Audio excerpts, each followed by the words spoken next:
एक मिनट अभी लाइट है।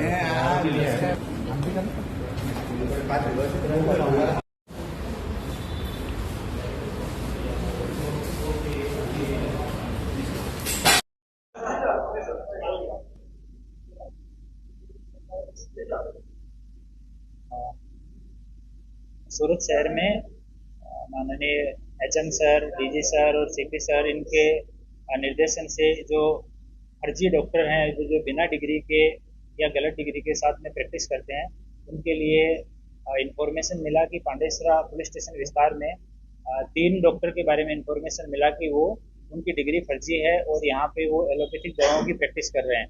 तो आरोग्य विभाग की टीम के साथ में शशिकांत मिश्री महतो, ये एक प्रिंस क्लिनिक करके चलाता है, दूसरा सिद्धार्थ कालीपद देवनाथ और तीसरा डॉक्टर जो है वो पार्थ कालीपद देवनाथ। ये तीनों डॉक्टर हैं, ये पांडेसरा विस्तार में एलोपैथिक दवाओं के साथ में प्रैक्टिस करते थे। तो आरोग्य की टीम के साथ में इनके यहाँ पे पुलिस की टीम गई और जब इनकी डिग्रियों की मांगी गई इनसे डिग्री, तो इन तीनों ने BEMS की degree, bachelor of electro homeopathy medical science, इसका एक सर्टिफिकेट दिया और इसका फुल फॉर्म उन्होंने अपने हिसाब से बताया कि ये सर BEMS जो है वो basic of electro homeopathic medical science है। और बाद में जब आरोग्य की टीम ने बताया कि इस तरह की कोई डिग्री गुजरात सरकार के द्वारा अधिकृत कोई भी विभाग नहीं देता है, ये डिग्री है वो बोगस है, तो डॉक्टर से पूछताछ की गई कि आपने ये सर्टिफिकेट है ये कहाँ से लिया। तो उन्होंने बताया कि यहाँ रसेश गुजराती करके हैं डॉक्टर, और वो लंबे टाइम से ये जो है बहुत सारे डॉक्टर ऐसे हैं जिनको उन्होंने इस तरह की डिग्री दी है। और उसके बाद में जब इन तीनों डॉक्टर से पूछपरछ करने के बाद में उनका स्टेटमेंट रिपोर्ट किया गया, जो वहाँ से मिला वो एलोपैथिक दवाई है वो पंचनामा में रख के और कब्जे किया गया। उसके बाद में रसेश गुजराती को यहाँ पे जाके उससे पूछताछ की गई और सर्च की गई। तो वहाँ पे भी जब रसेश गुजराती के यहाँ पे उसके ऑफिस में गए तो बालाजी कृपा सोसाइटी पालनपुर जगात नाका रामदेव रोड पे रहता है, वहाँ पे रजिस्ट्रेशन फॉर्म्स मिले, आई कार्ड के साथ में इस तरह के सर्टिफिकेट मिले 7, खाली सर्टिफिकेट जो प्रिंट करने के लिए थे वो 5 मिले, अलग अलग सर्टिफिकेट उनकी जीरोक्स 15 मिली और मेंबरशिप रिन्यूअल के फॉर्म 8 मिले। तो डॉक्टर से पूछताछ की गई कि आप ये BEMS का सर्टिफिकेट या डिग्री ये किस तरह से देते हो, किस तरह से ट्रेनिंग करवाते हो। तो रसेश गुजराती ने अपने स्टेटमेंट में बताया कि वो पहले यहाँ गुजरात में 90s में उसने DHMS का कोर्स किया और पहले 1-2 ट्रस्ट के साथ में लेक्चरर तरीके काम किया। होम्योपैथी में उसने लेक्चरर बना, फिर एक ट्रस्ट के कॉलेज में वाइस प्रिंसिपल बना, फिर प्रिंसिपल बना। उसके बाद उसने धीरे धीरे उसमें ज़्यादा उसको बेनिफिट नहीं हो रहा था, तो इलेक्ट्रो होम्योपैथी के बारे में उसको पता लगा और रसेश गुजराती शार्प है तो उसने इसके बारे में स्टडी किया। तो उसको पता लगा कि भारत सरकार या राज्य सरकार कोई भी इसके बारे में किसी तरह का रूल है वो कोई पब्लिश नहीं किया हुआ है, कोई रूल रेगुलेशन से इलेक्ट्रो होम्योपैथी जो है वो बाहर है।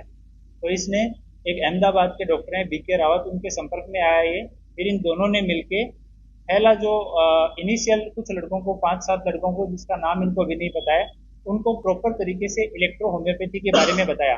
3 साल का कोर्स था, पर लगभग 2 साल में इन लोगों ने उनको ट्रेन किया और इलेक्ट्रो होम्योपैथी की दवाई देना, क्या क्या रोग का उपचार हो सकता है वो सिखाया। जो 4-5 डॉक्टर को इन्होंने बना के मार्केट में भेजा, तो उनका अनुभव ये आया कि कोई भी आदमी, पब्लिक के जो लोग हैं, वो इलेक्ट्रो होम्योपैथी की दवा लेने के लिए कोई भी पेशेंट नहीं आता है, ट्रीटमेंट कोई करवाता नहीं है, और दवा जो है उसका इफेक्ट बहुत धीरे धीरे होता है। तो इस वजह से वो जो डॉक्टर मार्केट में जब गए तो उनको रिस्पॉन्स अच्छा नहीं मिला। तो इन लोगों ने बाद में अपनी स्ट्रेटेजी 2002 के बाद में इन्होंने अपनी चेंज की, और इन्होंने जितने भी लोग थे, जो कोई किसी डॉक्टर के यहाँ काम करता था, बाहर का व्यक्ति, उन लोगों से संपर्क करना चालू किया। इन्होंने उनको कि आप हमें 70,000 रुपये दीजिए, हमारा आयुष डिपार्टमेंट जो गुजरात का है उसके अंडर में हमारा board of electro homeopathy Gujarat ये रजिस्टर्ड है, और ये अहमदाबाद में है। इसके अंडर में हम आपको ट्रेनिंग करवाएंगे और उसकी डिग्री देंगे। ये ट्रेनिंग 2.5 साल की ट्रेनिंग देंगे, ये सब महज दिखावा था।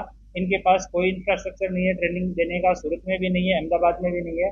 ये 70,000 रुपये किसी से 60, किसी से 70, मौका मिला तो 80 भी अलग अलग आदमियों से लेते थे। लेने के बाद में उनको 10 से 15 दिन में वो डिग्री प्रिंट करके ये लोग दे देते थे, और साथ में रसेल जो है वो यहाँ पे उनको गारंटी देता था कि तुम लोग कहीं पे भी जाओ, एलोपैथिक, होम्योपैथिक, आयुर्वेद, जो प्रैक्टिस तुम्हें करनी है तुम आराम से प्रैक्टिस कर सकते हो। एसएमसी, पुलिस, आरोग्य, ये कोई भी तुम्हारे ऊपर हाथ नहीं डालेगा, इसकी मेरी जिम्मेदारी है। तो ये उनके बीच बीच में घूमता रहता था, और उनको एक रजिस्ट्रेशन सर्टिफिकेट ये लोग प्रिंट करके देते थे कि ये हमारे बोर्ड का रजिस्ट्रेशन सर्टिफिकेट है, इसके बाद में आप अधिकृत हैं कहीं पे भी प्रैक्टिस करने के। तो वो सर्टिफिकेट की वैलिडिटी ये लोग रखते थे कि जैसे 1 साल की वैलिडिटी का दिया, तो उसके रिन्यूअल के बहाने से 5,000 रुपये से लेकर 15,000 रुपये तक ये पर डॉक्टर का 1 साल का वसूलते थे। और उस कोई डॉक्टर अगर ना बोले कि मैं ये नहीं दे सकता हूँ, या कोई जांच पड़ताल करने की कोशिश करे, तो उसको अलग अलग तरीके से ये लोग धमकाते थे। अभी एक डॉक्टर आया है जिसको तो इन्होंने कि तुम्हें मार देंगे, इस तरह की धमकियां भी दी है। पर इनिशियल फेज में ये लोग प्रशासन का, आरोग्य विभाग का इस तरह का नाम लेके कि तुम्हें बुक करवा देंगे, इस तरह की धमकी देके ये अपनी एनुअल फीस वो कलेक्ट करते थे।